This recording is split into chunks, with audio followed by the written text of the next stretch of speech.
Hello, and welcome to another episode of the Good Hearted Podcast.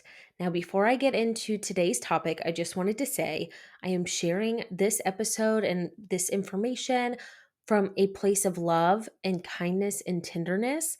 I just want to encourage you to stop avoiding hard things. And I'm not at all like trying to be intimidating with this or tell you that you need to face all of your problems right now. But honestly, I have been dealing with avoidance a lot lately, and I just feel like it's something that I can speak on, and that by talking about it in a podcast episode, it will help me heal. And I just figured if I was giving myself a pep talk about all this stuff, I might as well record it and make it an episode in case you could benefit from it as well. So, when I recorded the episode to kind of close out the year of 2021, I feel like I was being pretty honest and transparent that it was a crappy year for me, and it was very hard, almost harder than 2020, if not definitely harder than 2020. And so I have had two very challenging years back to back. And honestly, even 2019 was a hard year for me. So I felt like in November of last year, I finally hit like my breaking point. And I'm going to go into more of that backstory here in a minute. But now that it's February, I feel like I'm slowly coming out the other side of those struggles that I've had. I'd say about 6 months out of the year last year. And it's still not perfect, but I can feel myself getting better and healing. And some of the things that I'm doing seem to be working. And so I just want to share this information with you. And I always want to be honest and show the messy middle, because a lot of people show their highlight reels and that's great. But sometimes you just got to know that somebody else is in the trenches with you. So I want you to know I am here. If you have had a rough time, if you've had a couple rough months or a couple rough years, I get it. I get it. And it sucks. But when you are ready to start working through things and start to work on healing, I will also be here to try to hold your hand through it and just share what I've learned in case it could help you as well. So, today I want to talk about how to stop avoiding hard things. And this is mainly going to be based on my own experience, but I can also talk about it a little bit by talking with other people. And I just feel like avoiding things is a very common thing for people, women in general. And it's something that we don't even catch ourselves doing sometimes. You get into a habit or you're binging Netflix and you're like, "Oh, maybe I'm pushing everything down and trying not to process it by just numbing myself with whatever extracurricular or TV show or movie or doing some hobby or staying in the house, leaving the house constantly. There's so many different ways that we avoid our problems. And sometimes we need to do that. Sometimes it is not time to process and to be able to work through something and still stay in a healthy mental state. But I think we can still acknowledge when we are avoiding things. So, a lot of times we end up avoiding things because we are stressed, we're anxious, we're depressed. And so we avoid all of those triggers that will lead us down a dark path or potentially ruin our day. We don't want to always be in that state of sadness and feeling overwhelmed. And so then we just decide we're not going to deal with it at all. And so instead we go a whole different direction. And then I think, if you've been through something like this before, the longer you neglect it, the more out of hand it becomes. And the storm inside you gets bigger the longer you push that stuff off. And a lot of times we are scared of that storm. We are scared of what is going to happen if we embrace it, if we allow ourselves to feel all the feelings around that particular storm, whether it's anger or sadness or sometimes even happiness or joy. Like, I have definitely been in places in my life where I didn't want to be happy because I was just in such a low spot. I didn't feel like I was worthy of being happy or to experience joy. And that's so sad to think that, but it happens, at least for me. I don't know if it happens for you, but but I just find myself avoiding certain emotions or certain situations, certain feelings because I don't like it. It's uncomfortable. It's unsettling sometimes. And it's kind of like that thing where, I know that it's good for me to move my body. I know that I feel good when I move my body. But some days I'm just in my head about it and I tell myself, like, I don't have a home gym. I'm not going to do a workout. Or if I did a workout, I'd have to do it in the little tiny, like, hallway between my bed and my bathroom vanity in our master suite because it's not very big. Or I worry about, I don't have a gym membership or I haven't done this type of workout in forever. I don't know if I can do it. And so then I just keep talking myself out of doing it, and then the longer I go without moving my body, the more stressed out I am, the less like endorphins I have pumping through my body. And then I overall just get grumpy because I feel like I've been stagnant. I've sat on the couch a lot. I've been lazy. Like those are kind of the thoughts that go through my mind and things that I tell myself. I tell myself, that I'm not worthy of wearing a cute outfit because I don't look like certain people. Like all of these things can be triggers that then send you down a way darker path than maybe you intended. And so then you just avoid the situation altogether. So, since you've probably listened to some of my other episodes, I'm just going to give kind of a quick recap of the last couple years of my life. So, 2019 was a very hard year for me. I started the year off with a miscarriage, and it was my first pregnancy. And then weeks after I had the miscarriage, I became pregnant with Harper. And thankfully, she stayed where she was supposed to until term, and I delivered her. But I dealt with prenatal depression while I was pregnant with her, still grieving the loss of the baby before her. I ended up having a very traumatic hospital experience, and Harper was in the NICU, and it was just a lot. It was a lot. It was a big year. We moved houses when I was 6 months pregnant, which was stupid. And then I was all stressed, like getting ready for her and my pregnancy. I had to go in for all these doctor's appointments. So 2019 was a hard year. Then 2020, I was a brand new mom and falling in love with my baby girl and finally getting into the swing of things. And then we entered a pandemic. And so then I dealt with a lot of loneliness, being isolated from my extended family and my support system that I had had. Like those first couple months, I had Harper. Also, just being scared and anxious about the world that we were living in, and all of the other things that happened in 2020.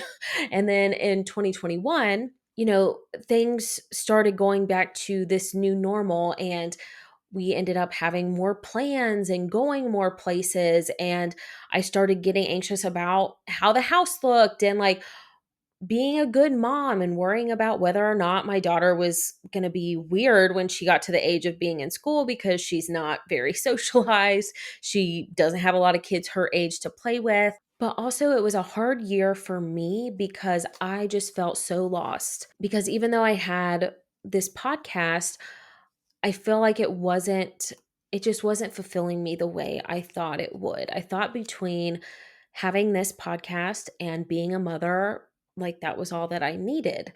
But it turns out motherhood is very lonely and a lot harder than I thought it was going to be.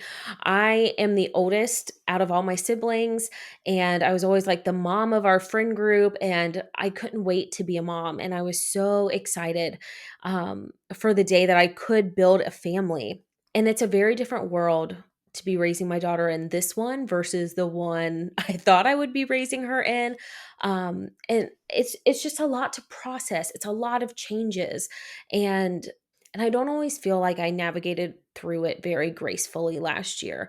I was very hard on myself for the things that I did not accomplish or the feelings I was or wasn't having, and just hyper analyzing everything.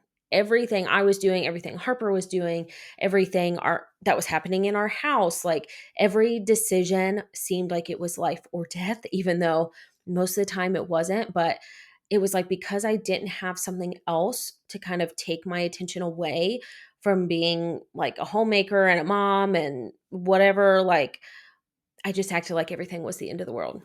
Also, I'm an extroverted person and I miss seeing lots of people. I miss hugging people. I miss like being able to go to big parties and like have a good time surrounded by people. And so I think by the end of last year, I was just so drained. Like after fall came and went and it got cold and like I couldn't go outside and then like the holidays and stuff, everything's always a little crazy and I felt like as sad and like bad as this seems, I kept feeling like I had nothing to live for. And I think that is because I'm a very results focused person. So I am not goal oriented. I suck at setting goals and following them through. But I love to be spontaneous. I love to just decide to do something and to tackle it and move on to the next fun project. And being a full time stay at home mom, that has been so much harder. It's not impossible, but it's hard. And I can't just pick up and go on a trip whenever I want to, or do a house project in a weekend, or even my office is a freaking mess. Like you can't see it because this is clean, but the rest of it is a mess. And it's not who I was before I was a mom. And so I've really struggled with trying to figure out who the hell I am now and like grieving and missing the person I was before I was a mom. So it's just been this very hard time for me to navigate. And so I've been avoiding lots of feelings. Well, I think I kind of was like sitting in pity for myself, but I didn't really see it as that at the time. But I was just kind of like, man, everybody else like gets to go back to work and get to see people and like interact with people. And here I am just like at home with my baby all the time. And I love her. I love her so damn much. But like, I swear I've lost brain cells since I've been a stay at home mom. Like, I just, it can be very, it can feel very repetitive and not very stimulating for me. And I just have realized how much I need that connection with other people, other like grown people. But even like just with Dylan being gone all day long, like even when he's home, I feel better because I have one other person that is there and I can talk to. So I just miss that energy. And before I was pregnant with Harper, I was a wedding photographer and I feel like I had a decent like group of people in the community that were also like wedding vendors and stuff. And like I was part of Facebook groups and monthly meetings and all of these things. And now I don't have something like that built into my life. And I know I could work on changing that, but we're going to get to that in a minute. So that was a very long recap for what has happened the last couple years. So short story long, I'm sorry. That's kind of been what I've been going through the last couple years. And like I said, I don't feel like I've handled it super well. I am happy to own that. I probably wouldn't have been a couple months ago because I was so embarrassed and disappointed in myself. But like I said, now I feel like I am really trying to work on the healing process of this and facing some of these things instead of constantly avoiding them. So that's just a little background to give you an idea of where my headspace has been lately. And I am definitely not perfect. I am far from healed, but I'm just trying to do the work, even if it's a teeny tiny bit at a time. I'm just trying to do that inner work so that I can be happier with the person I am, but also like people enjoy being around me. I can be a better mom and a better wife and just a better person in general. And so, since I went through all that, now I just want to kind of talk through things that I felt helped me stop avoiding the hard things. That does not mean that I never avoid things because I will like I feel like as people we're always avoiding something but maybe it won't be as bad as other things. But first, I just want to encourage you to be gentle and patient with yourself because sometimes you just really cannot face certain things without having a fucking breakdown. And so it's not worth you having a really intense reaction to doing something or feeling so uncomfortable in a situation, when you decide to stop avoiding a particular thing, just take it slow. Take baby steps. If you don't make a lot of progress, like that is okay. Just be patient with yourself. And I guess how I will kind of approach this is using myself and my experiences as an example. So in November, I think before Thanksgiving, I was having a really, really hard time, and I decided I was ready to kind of come out of the hole I had dug myself into mentally, but also like I was not going out to see people. I was like never making plans. I kind of was just staying at home, reading books constantly so that like I could escape my reality. And then if I ever did go out in public, it was like very quick in and out, had my earbuds in. So again, I could listen to something and not even be present. And so I just decided I was ready to start really tackling some of my demons, honestly, and the things that I am scared shitless about. So it's very hard to do that. And I feel like there are certain things that are easier to do than others. So, for instance, I was kind of talking through it with Dylan, and I wanted to find out what I was struggling with the most right now. Like, what is affecting me on a daily basis?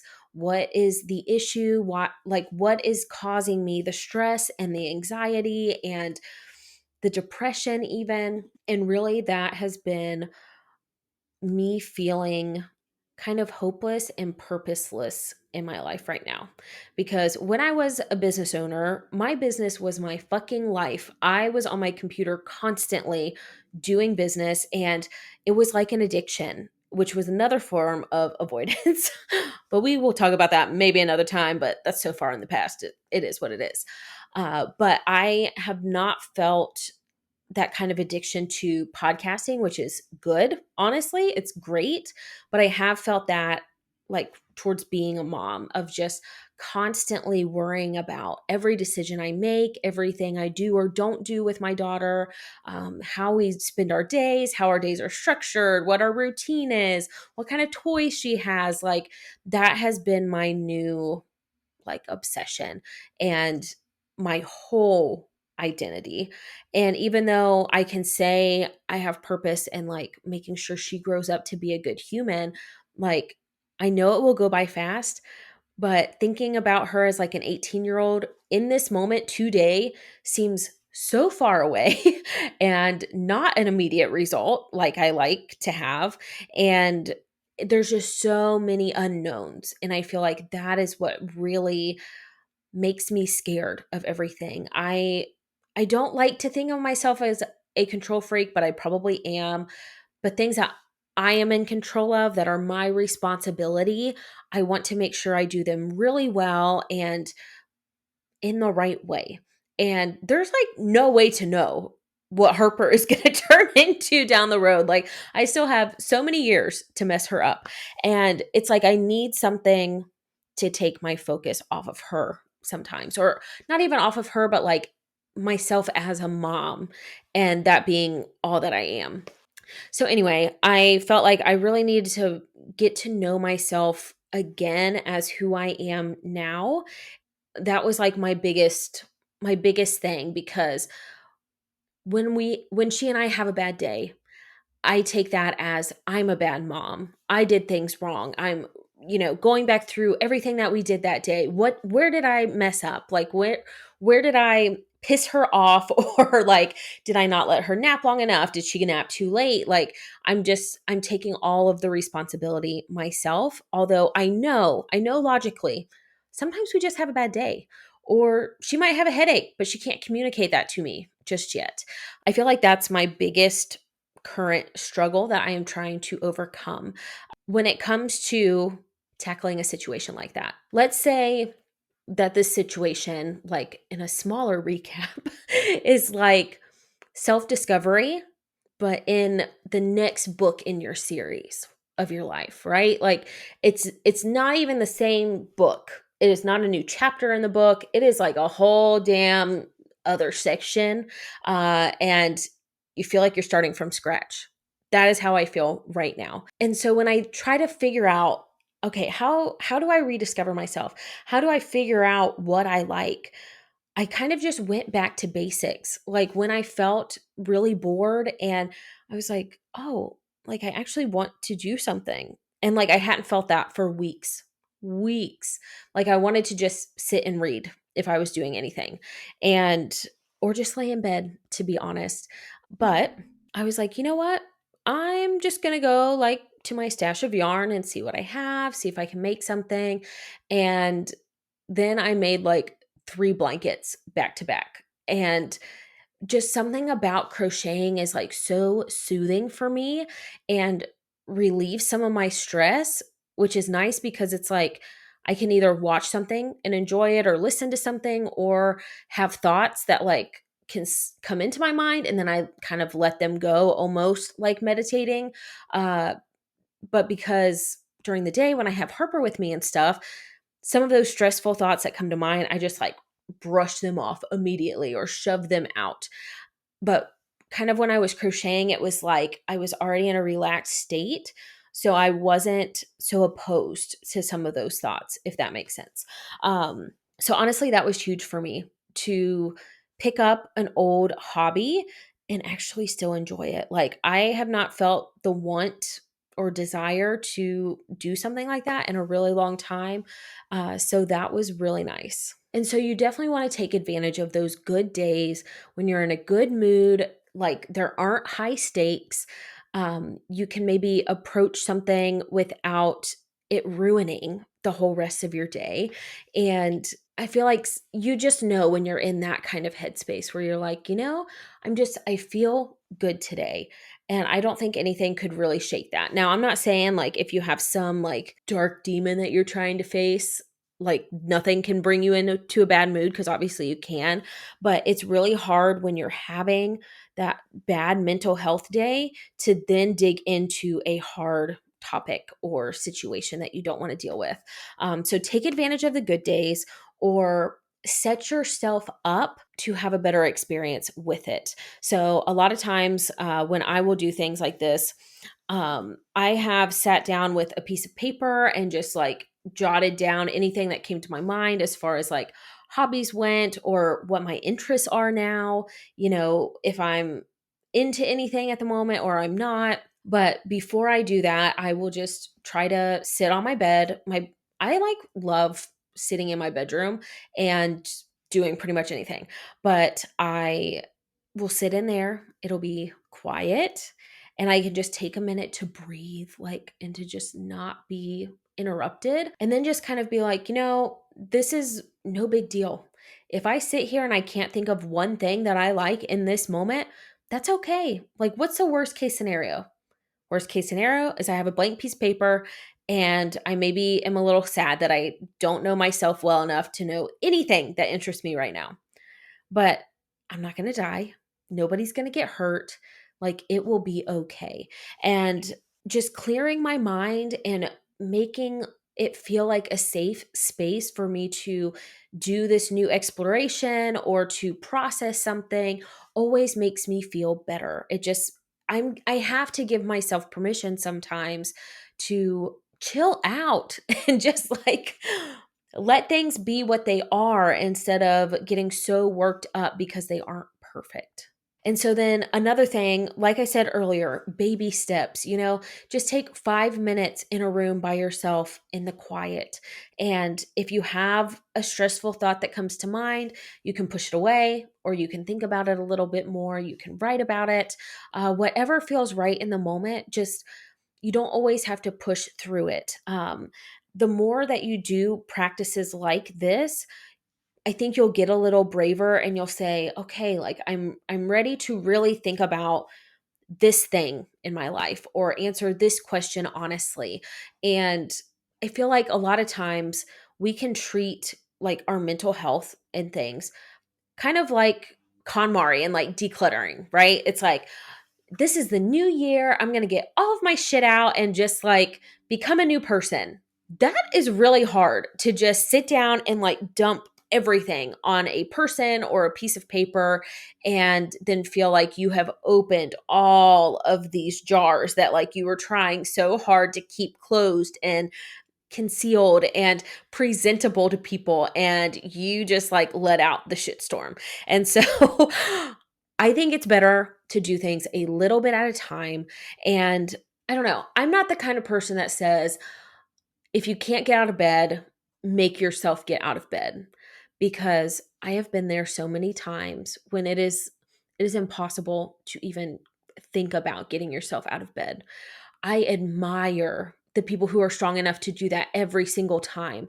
But I can also appreciate that sometimes you need to stay in those feelings and to not fracture your state of mind even more than it already is by forcing yourself to do something that you truly do not have the energy or desire to do. And so, like I said, for me, this was like a couple months process of doing things a little bit at a time and being patient with myself. And I think I like that approach because sometimes when I force myself to push through and to just fake things and to try to stay positive and all of that, I'm still avoiding.